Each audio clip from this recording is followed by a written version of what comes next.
mayam pumna magpu Charushi ge anong episode asida mukha hanna taram nok jeri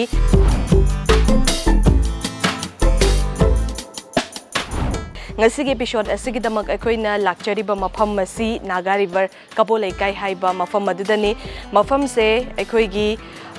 Imphal hotel by classic laibadugi hek thangnaba lairak tourism office laibagi aduda oidone aduga tourism office se akoi manung police housing complex laibado adugi manung se yaudringaida erekas ko laibagi sida one way hairaga dum wall da haitare thelambane sigi one way thaba lambi sida changa aga aikoina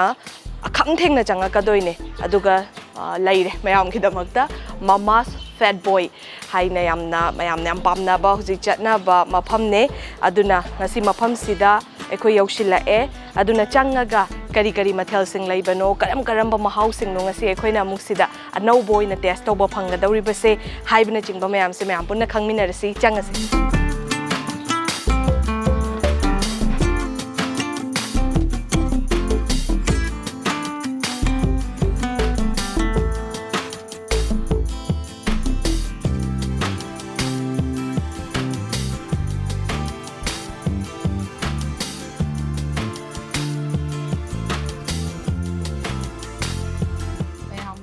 yaure mafam se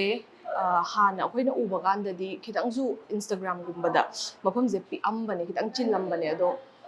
khitangsu renovate tawre na haye chawtho ame aduna mayam la aga dining kai som nungai ni hana di pikpane ba space se ado hujik yam chawra lerame ado menu se hoi khangmudi khage pork ki item chicken ki item phangani ha ado kai no ha se phajana mayam dam tang haijerake chicken curry da ko chicken pork stew smoked pork loin phange aduga thali da su chicken ki thali pork ki sai pork stew aduga smoked pork thali su loi phangani drink se lemon tea coffee green tea iced tea lime juice phange aduga extra serving gi su ko hinjang ni na charges khitang di lae aduga kaino se bamboo shoot kaino akoi gi soibum ga natragana kaino hawaijar akhuni hapaga thongbudo adudi prior oina habadi khudakta laaga kaino order do pi base khitang moida khudong chade aduna hana na prior oina khitang mangzau na order pi ba ma darkar lai haidana haibiye si khaisine adonga si khoishu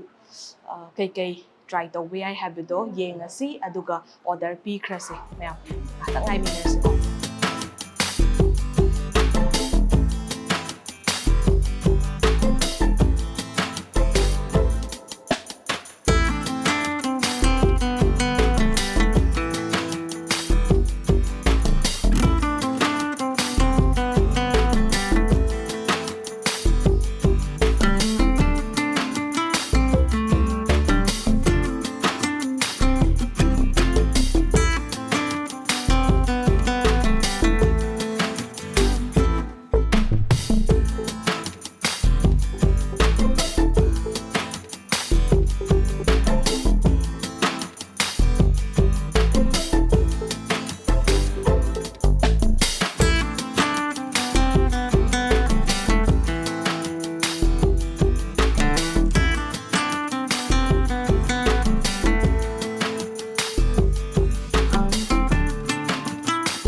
mayam khutsu ham to ure aduga order su pubire adunga sigi se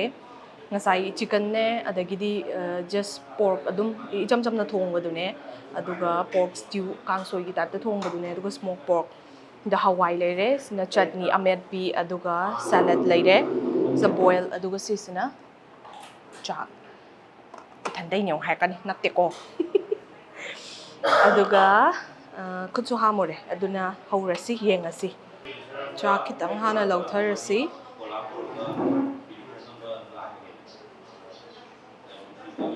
okay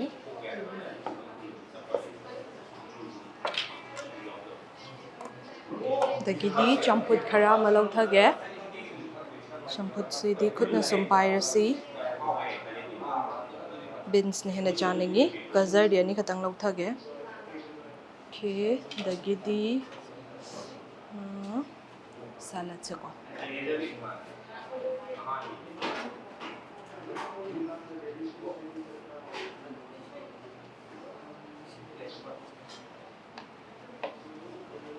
ꯑꯗꯨꯗꯤ ꯆꯝꯐꯨꯠꯇꯩ ꯍꯥꯟꯅ ꯍꯦꯛꯇ ꯍꯧꯔꯁꯤ ꯆꯝꯐꯨꯠꯁꯦ beans ꯌꯥꯝ ꯅꯧꯕꯗꯤ ꯑꯣꯏꯗ꯭ꯔꯦ ꯌꯥꯝ ꯅꯧꯕꯗꯣ ꯍꯥꯎꯋꯦ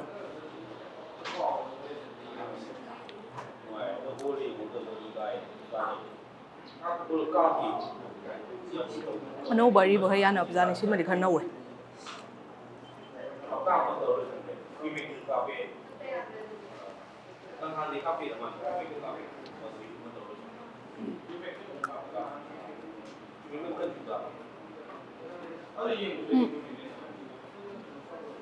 ꯒꯖꯔꯁꯦ ꯄꯨꯔꯥ ꯃꯨꯟꯅ ꯇꯧꯗꯦ ꯑꯃ ꯈꯤꯇꯪ ꯕ꯭ꯂꯥꯟꯁ ꯇꯧꯔꯒ ꯇꯣꯛꯄꯒꯤ ꯇꯥꯏꯞꯇ ꯇꯧꯋꯦ ꯑꯗꯨꯕꯨ ꯍꯥꯎꯋꯤ ꯍꯤꯡꯅ ꯆꯥꯕ ꯌꯥꯕ ꯄꯣꯠꯅꯤꯅ ꯁꯦ ꯑꯍꯥꯎꯕ ꯉꯥꯛꯇꯅꯦ ꯍꯋꯥꯏ ꯇ꯭ꯔꯥꯏ ꯇꯧꯍꯧꯔꯁꯦ ꯑꯗꯨꯅ ꯈꯨꯠꯁꯦ ꯄꯥꯏꯗ꯭ꯔꯤꯕꯅꯤꯅ ꯍꯋꯥꯏꯁꯦ ꯍꯥꯟꯅ ꯑꯗꯨꯝ ꯇꯧꯍꯧꯔꯁꯤ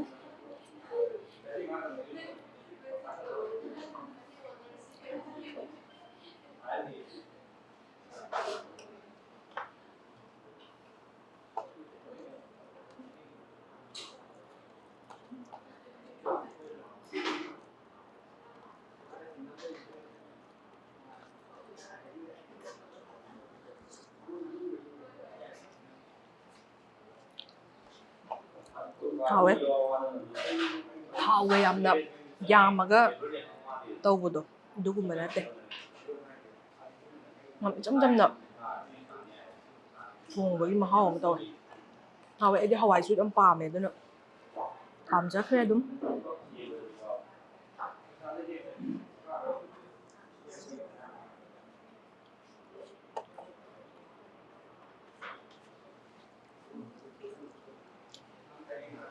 ꯃꯔꯛꯁꯤꯗ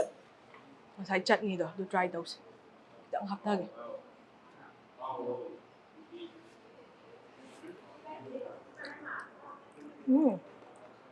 ꯍꯥꯎꯋꯦ ꯃꯣꯔꯣꯛꯁꯨ ꯁꯥꯏꯌꯦ ꯁꯥꯔꯣꯏꯗ ꯎꯏꯅꯤꯡꯉꯒ ꯈꯥꯃꯦꯟ ꯑꯁꯤꯟꯕꯗꯣ ꯃꯩꯗ ꯂꯧꯊꯣꯛꯑꯒ ꯔꯣꯁ ꯇꯧꯔꯒ ꯃꯦꯠꯄꯗꯨꯅꯦ ꯁꯤꯁꯦ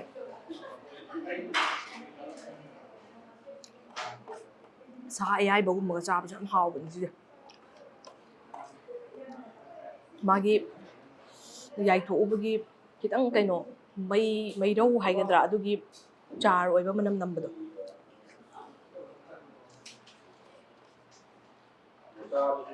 ꯍꯋꯥꯏ ꯊꯣꯡꯕꯅ ꯄꯨꯛ ꯊꯟꯗꯣꯛꯈꯤ ꯇꯥꯔꯦ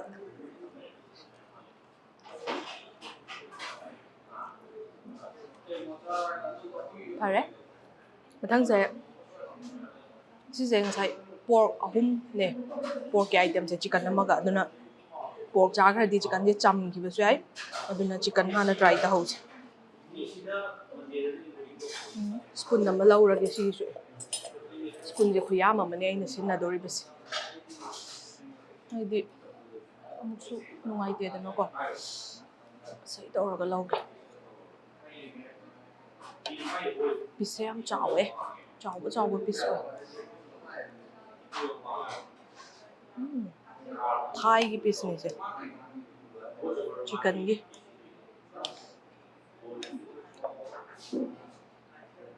ꯃꯈꯥꯗꯒꯤ ꯃꯐꯣꯟꯁꯦ ꯑꯣꯏꯅ ꯂꯧꯒꯦ ꯊꯥꯎ ꯃꯊꯛꯇꯗꯤ ꯊꯥꯎ ꯉꯥꯛꯇ ꯇꯥꯎꯔꯒ ꯂꯩꯌꯦꯕ ꯊꯥꯎꯗꯣ ꯇꯥꯎꯗꯅꯕ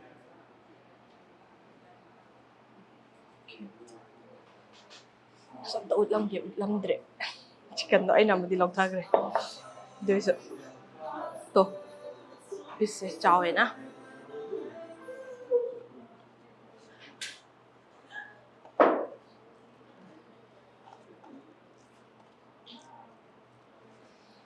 ꯍꯥꯎꯒꯅꯤ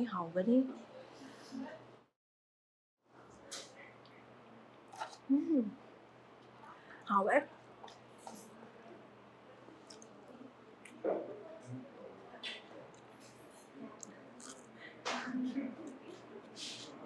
ꯍꯥꯎꯋꯦ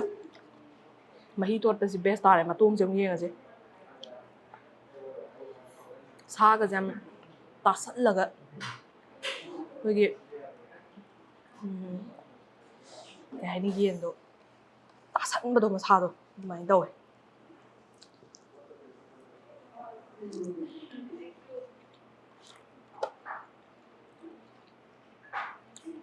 ꯍꯥꯎꯋꯦ ꯐꯖꯅ ꯑꯩꯈꯣꯏꯅ ꯌꯨꯝꯗ ꯊꯣꯡꯕꯗꯗꯤ ꯇꯥꯗꯧ ꯃꯥꯟꯗꯦ ꯁꯤꯒꯤ ꯃꯍꯥꯎꯁꯤꯃꯗꯤ ꯌꯦꯟ ꯑꯣꯏꯇꯥꯔꯁꯨ ꯑꯩꯅ ꯂꯧꯊꯔꯛꯏꯁꯦ ꯄꯨꯔꯥ ꯃꯐꯩꯒꯤ ꯖꯒꯥꯗꯨꯁꯨ ꯂꯧꯊꯔꯛꯑꯦ ꯌꯥꯝ ꯍꯥꯎꯕ ꯃꯄꯥ ꯑꯃ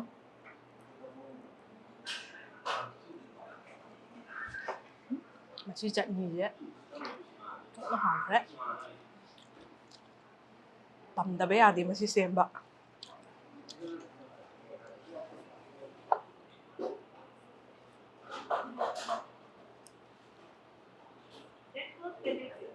Waiting for service connection.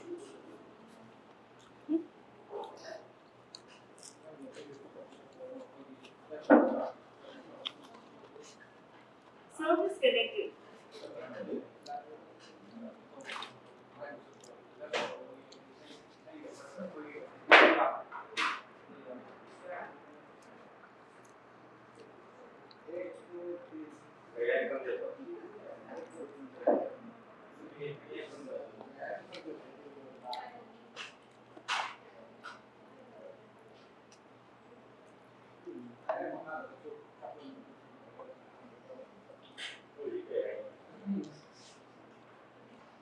So,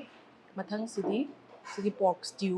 porkꯀꯤ ꯀꯥꯡꯁꯣꯏꯁꯦ ꯁꯤꯒ ꯑꯃꯨꯛ ꯇꯧꯁꯦ ꯕꯦꯝꯕꯨ ꯁꯨꯠ ꯌꯥꯎꯕ ꯃꯥꯜꯂꯦ ꯁꯣꯏꯕꯨꯝ ꯁꯤꯁꯨ ꯁ꯭ꯄꯨꯟ ꯑꯃ ꯂꯧꯁꯤꯀꯣ ꯏꯃꯥꯏ ꯄꯦꯝꯃ ꯉꯥꯏꯈꯣ ꯊꯝꯐꯝꯁꯦ ꯍꯋꯥꯏꯁꯦ ꯈꯤꯇꯪ ꯏꯟꯊꯣꯛꯀꯦ ꯃꯥꯏ ꯃꯇꯝ ꯂꯣꯏꯈ꯭ꯔꯕꯅꯤꯅ ꯃꯥ ꯑꯃꯨꯛ ꯆꯪꯁꯤꯟꯍꯜꯂꯛꯀꯦ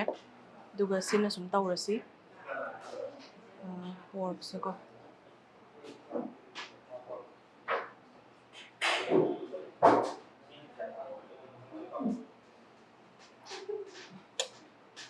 ꯕꯦꯝꯕꯨ ꯁꯨꯠ ꯈꯔ ꯂꯧꯊꯁꯦ ꯌꯥꯎꯋꯦ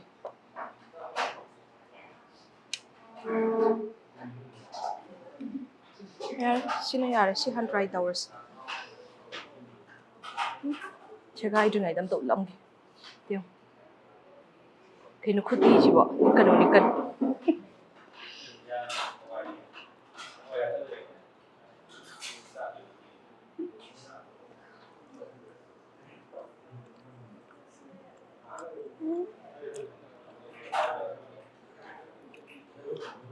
ꯁꯥꯏꯗ꯭ꯔꯤꯉꯩꯗ ꯑꯗꯨꯝ ꯃꯦꯜꯠ ꯇꯧꯈ꯭ꯔꯦ ꯍꯥꯎꯋꯦ ꯁꯣꯏꯕꯨꯝꯁꯨ ꯌꯥꯎꯋꯦ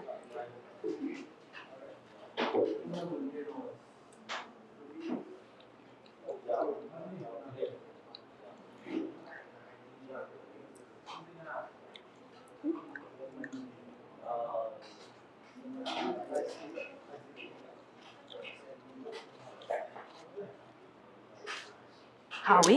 ꯐꯖꯅ ꯍꯥꯎꯋꯤ ꯍꯧꯖꯤꯛꯀꯤꯗꯣ ꯆꯝꯅ ꯃꯆꯨꯒ ꯑꯝꯇ ꯊꯥꯛꯇꯕꯤ ꯊꯣꯡꯕ ꯑꯣꯏꯗꯣꯏꯅꯦ ꯁꯤꯁꯤꯅ ꯊꯕꯤ ꯑꯝꯇ ꯆꯥꯒꯦ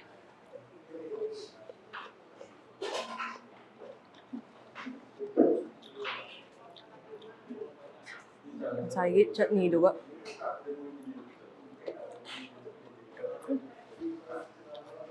ꯍꯧꯖꯤꯛꯁꯦ ꯁꯥꯒꯠꯂꯛꯑꯕꯅꯤꯅ ꯄꯣꯔꯛ ꯆꯥꯕꯒꯤ ꯇꯥꯏꯃꯤꯡꯁꯦ ꯈꯤꯇꯪꯕꯨꯗꯤ ꯍꯦꯟꯇꯣꯛꯄ ꯍꯧꯔꯛꯑꯕꯅꯦꯕ ꯍꯥꯏꯗꯤ ꯌꯥꯝ ꯀꯟꯅ ꯆꯥꯅꯔꯛꯑꯔꯣꯏ ꯃꯤꯁꯤꯡꯁꯦ ꯁꯥꯔꯕꯅꯤꯅ ꯑꯗꯣ ꯉꯁꯤꯒꯤꯁꯦ ꯕꯦꯂꯦꯟꯁ ꯇꯧꯅꯕ ꯌꯥꯎꯔꯤꯁꯦ ꯁꯤꯒꯤ ꯇꯣꯃꯦꯇꯣꯒꯤ ꯆꯠꯅꯤꯁꯦ ꯁꯤꯁꯤꯅ ꯁꯤꯟꯇꯛ ꯇꯧꯕꯅꯤꯅ ꯁꯥꯕ ꯀꯥꯟꯗ ꯁꯤꯟꯇꯛ ꯇꯧꯕꯁꯦ ꯅꯨꯡꯉꯥꯏꯗꯅ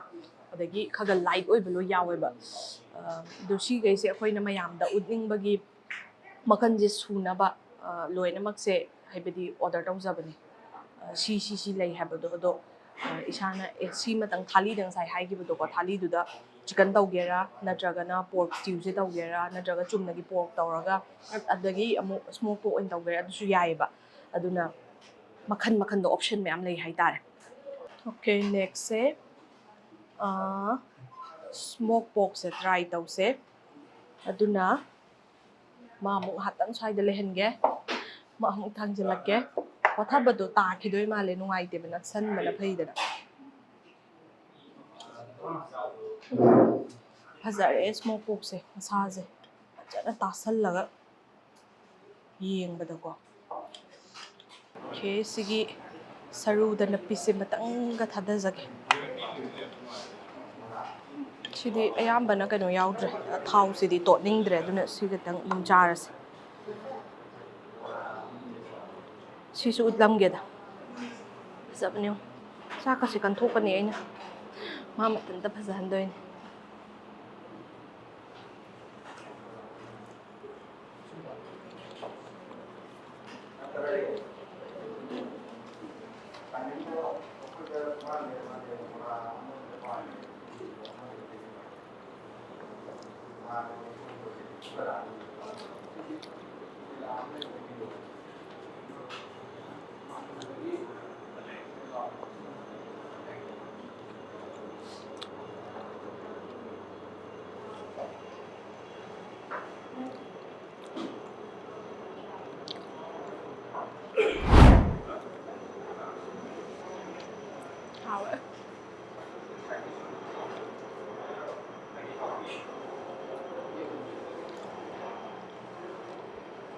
Wangang baga sangdre saibel.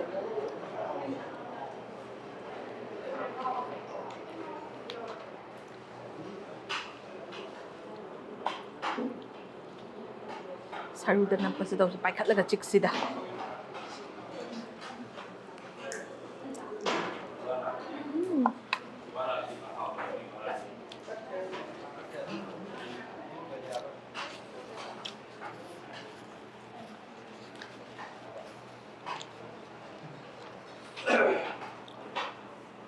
Hawe fazana. Saze yaibani na loi tasangredana.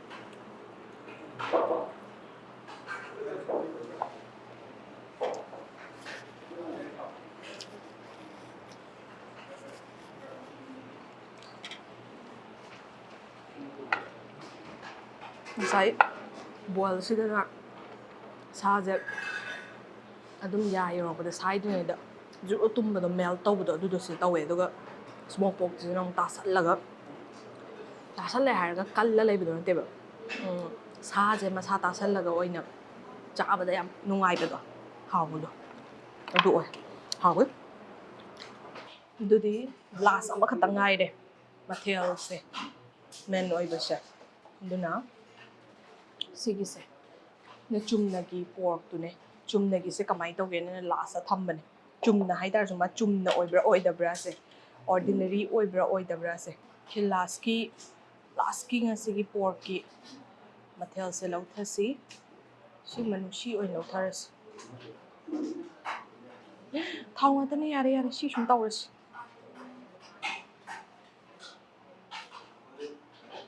aidi si uba kan na hamna alu malu ne alu eram na ban yengo si nei ba phajabra ginom to nga side samnare saje yam phajana kemta kai handa bida saru ga yaw gai kaklak pase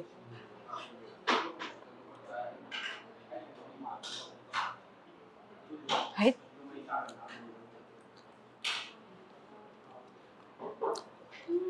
hawa thadat la ji sida thadat laga hanchi age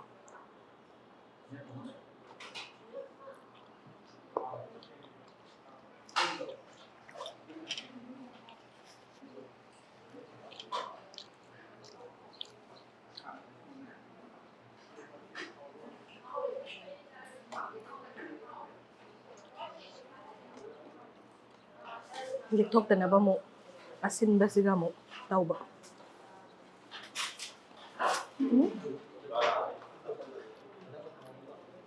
hawe he tasengay ay 10 on 10 recommend tawrani pork se pame ba ado yamna amuk jabadu su janinge as phajana charage habdu su ke ngamde ba ado ngasi di phajana phanyam bu jasan ngai dai pi sama sai pi sani sai pi sama mafam je ju phajana chaba phammaga chaba ko pa yaramni na ko mayam laaga dum tang try tawhani yam hawe pork pamjaba singi oina diko aduga sigi mafam sisu sigi pork ke thong myam ju naga style da thong oi doine ba aduna mogi kuthong do adu try tawhani ngasai gi smoke pork da phangi ba mahau se tongan bam phangi ba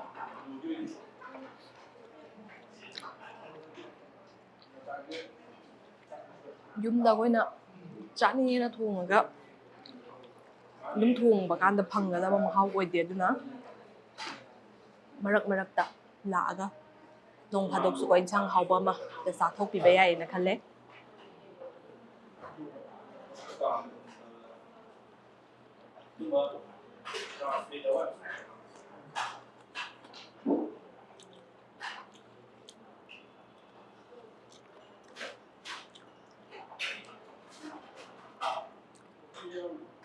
ꯁꯥꯁꯨ ꯁꯥꯒꯠꯂꯛꯑꯦ ꯁꯥꯒꯠꯂꯛꯇ꯭ꯔꯤꯉꯩꯗ ꯑꯃꯨꯛꯇꯪꯗꯤ ꯆꯥꯕ ꯂꯥꯛꯍꯧꯕ ꯌꯥꯏꯌꯦꯅ ꯈꯜꯂꯦ ꯃꯌꯥꯝ okay ꯑꯗꯨꯗꯤ ꯃꯌꯥꯝ ꯀꯩꯅꯣ ice T ꯁꯤꯃ ꯑꯔꯣꯏꯕ ꯑꯣꯏꯅ ꯃꯁꯤꯃ ꯊꯛꯇꯣꯛꯑꯁꯤ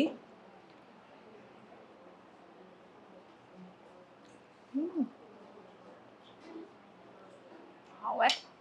ꯉꯁꯥꯏꯗꯒꯤ ꯀꯩꯅꯣ ꯃꯌꯥꯝꯗꯣ ꯊꯥꯎ ꯃꯌꯥꯝꯗꯣ ꯂꯣꯏꯅꯃꯛ ꯇꯧꯕꯤꯈ꯭ꯔꯦ ꯃꯥꯅ ꯁꯦꯡꯗꯣꯛꯄꯤꯈ꯭ꯔꯦ ꯑꯗꯨ ꯃꯌꯥꯝ ꯉꯁꯤꯒꯤ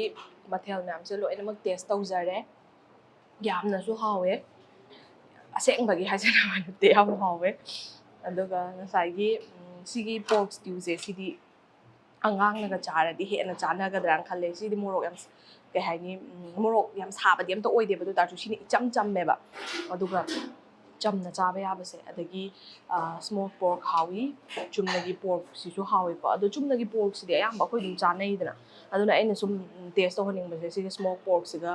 ꯁꯨꯃꯥꯏꯅ ꯏꯆꯝ ꯆꯝꯅ ꯊꯣꯡꯕꯒꯤ ꯃꯥꯏ ꯃꯍꯥꯎ ꯑꯃꯁꯦ ꯇꯣꯉꯥꯟꯅ ꯊꯣꯛꯑꯦ ꯁꯤꯁꯤꯃꯒ ꯇ꯭ꯔꯥꯏ ꯇꯧꯍꯟꯅꯤꯡꯉꯦ ꯑꯗꯨꯒ ꯆꯤꯛꯀꯟꯁꯨ ꯆꯤꯛꯀꯟ ꯍꯥꯏꯔꯒ ꯁꯤꯒꯤ ꯆꯤꯛꯀꯟ ꯈꯨꯊꯣꯡꯁꯤꯅ ꯑꯩꯈꯣꯏꯅ ꯑꯩꯈꯣꯏ ꯌꯨꯝꯗ ꯊꯣꯡꯕ ꯀꯥꯟꯒꯤ ꯃꯍꯥꯎꯗꯣ ꯑꯗꯨ ꯅꯠꯇꯕ ꯑꯃ ꯐꯪꯉꯦꯕ ꯁꯤꯗ ꯇꯣꯉꯥꯟꯕ ꯑꯃꯈꯛ ꯍꯥꯏꯗꯤ ꯀꯩꯅꯣ ꯌꯦꯟ ꯆꯞ ꯃꯥꯟꯅꯩ ꯀꯥꯏꯅ ꯈꯟꯕꯗꯤ ꯌꯥꯏꯀꯣ ꯑꯗꯣ ꯁꯨꯝ ꯑꯩꯈꯣꯏꯅ ꯀꯩꯅꯣ ꯇꯧꯕ ꯀꯥꯟꯗ ꯁ꯭ꯄꯥꯏꯁꯦꯁ ꯌꯥꯝꯅ ꯊꯥꯛꯄ ꯆꯤꯛꯀꯟ ꯑꯣꯏꯇꯥꯔꯒꯗꯤ ꯃꯥꯒꯤ ꯃꯍꯥꯎ ꯑꯃ ꯂꯩꯗꯅ ꯑꯦꯛꯖꯥꯝꯄꯜ ꯕꯇꯔ ꯆꯤꯛꯀꯟ ꯍꯥꯏꯔꯒ ꯑꯩꯈꯣꯏꯒꯤ ꯌꯨꯝꯗ ꯂꯣꯀꯦꯜꯒꯤ ꯊꯣꯡꯕ ꯑꯩꯈꯣꯏꯒꯤ ꯃꯅꯤꯄꯨꯔꯤꯒꯤ ꯃꯩꯇꯩꯒꯤ ꯁ꯭ꯇꯥꯏꯜ ꯍꯥꯏꯔꯣ ꯅꯠꯇ꯭ꯔꯒ ꯑꯦꯅꯤ ꯑꯗꯨꯃꯥꯏꯅ ꯁ꯭ꯇꯥꯏꯜꯗꯨꯗꯤ ꯃꯥꯟꯅꯗꯕꯅꯤꯅ ꯃꯍꯥꯎ ꯈꯦꯠꯅꯩꯗꯅ ꯑꯗꯨꯅ ꯁꯤꯁꯨ ꯈꯦꯠꯅꯕ ꯈꯔ ꯂꯩꯌꯦꯕ ꯃꯥꯏꯁꯨ ꯑꯗꯨꯅ ꯁꯤꯁꯨ ꯍꯥꯎꯋꯤ ꯃꯌꯥꯝ ꯂꯥꯛꯑꯒ ꯇ꯭ꯔꯥꯏ ꯇꯧꯕꯤꯕ ꯌꯥꯅꯤ ꯑꯗꯨꯅ ꯃꯌꯥꯝ ꯉꯁꯤꯒꯤ ꯑꯣꯏꯅꯗꯤ ꯆꯥꯔꯨꯁꯤꯒꯤ ꯑꯩꯈꯣꯏꯒꯤ ꯊꯧꯔꯝ ꯑꯁꯤ ꯃꯇꯥꯡ ꯁ꯭ꯋꯥꯏꯗ ꯂꯣꯏꯁꯤꯟꯅꯕꯒꯤ ꯇꯥꯟꯖꯥ ꯑꯗꯨ ꯂꯧꯖꯒꯦ ꯑꯩꯈꯣꯏꯅ ꯉꯁꯤ ꯆꯥꯔꯨꯁꯤ ꯑꯦꯄꯤꯁꯣꯠ ꯑꯁꯤꯒꯤꯗꯃꯛ ꯂꯥꯛꯆꯔꯤꯕ ꯃꯐꯝ ꯃꯃꯥꯁ ꯐꯦꯠ ꯕꯣꯏꯁꯤꯗ ꯃꯌꯥꯝꯅ ꯂꯦꯡꯁꯤꯟꯕꯤꯔꯛꯇꯨꯅ ꯃꯊꯦꯜꯁꯤꯡ ꯑꯁꯦ ꯃꯍꯥꯎ ꯇꯪꯕꯤꯌꯨ ꯌꯦꯡꯕꯤꯌꯨ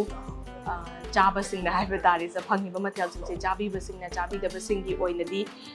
ꯋꯥꯔꯧꯕꯤꯕ ꯌꯥꯗ꯭ꯔꯦ ꯑꯗꯨꯒ ꯆꯥꯕꯤꯕꯁꯤꯡꯒꯤ ꯑꯣꯏꯅꯗꯤ ꯌꯥꯝꯅ ꯍꯥꯎꯋꯦ ꯑꯗꯨꯅ ꯇ꯭ꯔꯥꯏ ꯇꯧꯕꯤꯌꯨ